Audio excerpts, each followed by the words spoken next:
ماورائے النہر کا علاقہ جسے آج ہم ترکستان کا نام دیتے ہیں اور جو مشرق میں منگولیا اور شمالی چین کے پہاڑیوں سے مغرب میں بحر خنزز اور شمال میں سائبیریا کے میدانی علاقوں سے جنوب میں برصغیر اور فارس تک پھیلا ہوا ہے، غز خاندانوں کا وطن ہے۔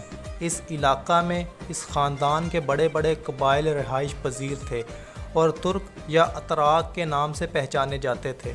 چھٹی صدی عیسوی کے نسب ثانی میں ان قبیلوں نے اپنے وطن اصلی کو خیر باد کہہ کر گروہ در گروہ ایشیائے کوچے کی راہ لی۔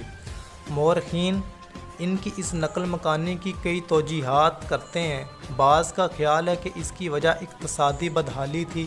شدید قحط اور بڑھتی ہوئی آبادی نے انہیں ترک وطن پر مجبور کیا اور وہ ایسے علاقوں میں آ کر بسے جہاں وسیع چراگاہیں اور خوشحال زندگی کے اسباب وافر مقدار میں موجود تھے۔ بعض تاریخ نگاروں کا نقطہ نظر یہ ہے کہ اس نقل مکانی کے پیچھے سیاسی عوامل کار فرما تھے۔ ترکوں کو بعض ایسے طاقتور قبائل کی دشمنی کا سامنا کرنا پڑا جن کی طاقت اور تعداد ان سے کہیں زیادہ تھی، جیسے منگولیا۔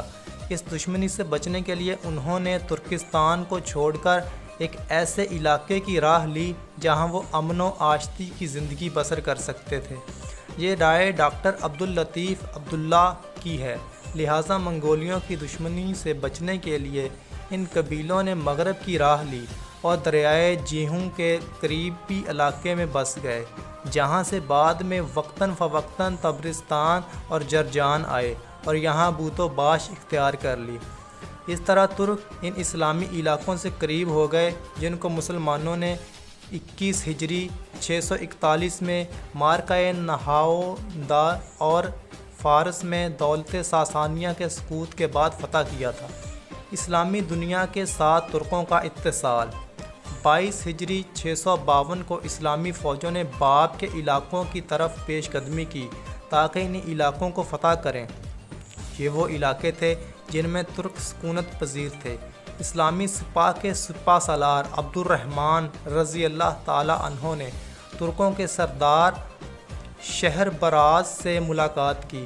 شہر براز نے عبد الرحمن رضی اللہ تعالیٰ عنہ سے صلح کی درخواست کی اور اس بات کا اظہار کیا کہ وہ ارمن پر حملہ کرنے کے لیے اسلامی لشکر میں شریک ہونے کے لیے تیار ہے۔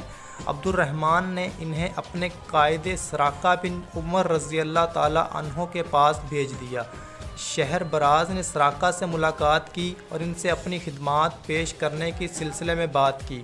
سراقہ نے ان کی پیشکش کو قبول کر لیا اور اس بارے ایک عریضہ حضرت عمر بن خطاب رضی اللہ تعالیٰ عنہ کے نام تحریر کیا اور انہیں اس بارے میں اطلاع دی۔ حضرت عمر رضی اللہ تعالیٰ عنہ نے بھی سراقہ کی رائے سے اتفاق کیا اور اس کے بعد مسلمانوں اور ترکوں میں باقاعدہ معاہدہ طے پا گیا۔ یوں مسلمانوں اور ترکوں میں کسی قسم کی جنگ نہ ہوئی بلکہ یہ دونوں لشکر ارمن پر حملہ آور ہوئے اور وہاں اسلام کی اشاعت ہوئی۔ اس کے بعد اسلامی لشکر فارس کے شمال مشرقی علاقوں کی طرف بڑھے تاکہ مسلمان لشکروں کے ہاتھوں دولت ساسانی کے سقوط کے بعد ان علاقوں میں الہی دعوت کی ترویج ہو سکے۔ یہ وہ علاقے تھے جو شمال کی طرف اسلامی سپاہ کے راستے میں سب سے بڑی رکاوٹ تھے۔ جب صلح کے معاہدے کی بدولت یہ مشکلات ختم ہو گئیں تو ان علاقوں اور ملکوں تک پہنچنے کی راہ ہموار ہو گئی اور ترکوں اور مسلمانوں کے درمیان ربط و ضبط پیدا ہو گیا۔ ترک اسلامی تعلیمات سے بہت متاثر ہوئے اور اسلام قبول کر کے اسلام کی اشاعت اور غلبہ دین کے لیے مجاہدین کی صفوں میں شامل ہو گئے۔ خلیفہ راشد حضرت عثمان غنی رضی اللہ تعالیٰ عنہ کے عہد خلافت میں طبرستان کا پورا علاقہ فتح ہوا۔ 31 ہجری کو اسلامی لشکر دریائے جیہوں سے پار اترا اور ماورائے النہر کے علاقے میں پڑاؤ کیا۔ اس علاقے کے ترک جوک در جوک اسلام میں داخل ہوئے اور اسلام کا دفاع کرنے اور خدائی پیغام کو پوری دنیا میں پھیلانے کے لیے جہادی سرگرمیوں میں شریک ہو گئے۔ اس کے بعد بھی اسلامی لشکر کی پیش قدمی جاری رہی۔ حضرت امیر معاویہ رضی اللہ تعالیٰ عنہ کے دور میں بخارا فتح ہوا۔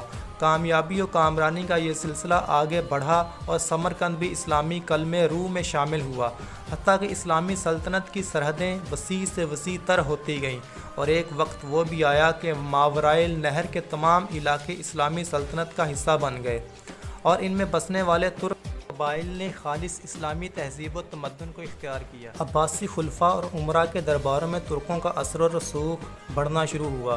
ہر شعبے میں ترکوں کی ایک معتبر تعداد دیکھی جانے لگی۔ فوج، کاتب اور حکومت کے دوسرے اعلیٰ مناصب غرض یہ کہ کوئی ایسا شعبہ نہیں تھا جہاں ترک موجود نہ ہوں۔ اپنی خداداد صلاحیتوں اور اخلاص کی بدولت انہیں بڑے بڑے مناصب پر فائز کر دیا گیا۔ جب معتصم تخت خلافت پر متمکن ہوا تو ترکی اثر و نفوذ کے سامنے اعلیٰ مناصب کے سب دروازے کھل گئے۔ بڑے بڑے منصب ترکوں کے سپرد ہوئے۔ ترک اب سلطنت کے ہر شعبے میں کلیدی اسامیوں پر کام کرنے لگے۔ دراصل معتصم ایرانی اثر و نفوذ کی بیج کنی کرنا چاہتا تھا۔ ایرانی خلیفہ المامون کے دور سے ایک بہت بڑی طاقت کی حیثیت سے حکومتی عہدے پر فائز چلے آ رہے تھے اور ان میں کافی حد تک خود سری کے آثار نمایاں ہونے لگے تھے۔ معتصم کی اس اقدام نے لوگوں کو کافی حد تک مشتعل کر دیا۔ عوام اور سپاہ دونوں میں بے چینی پھیل گئی۔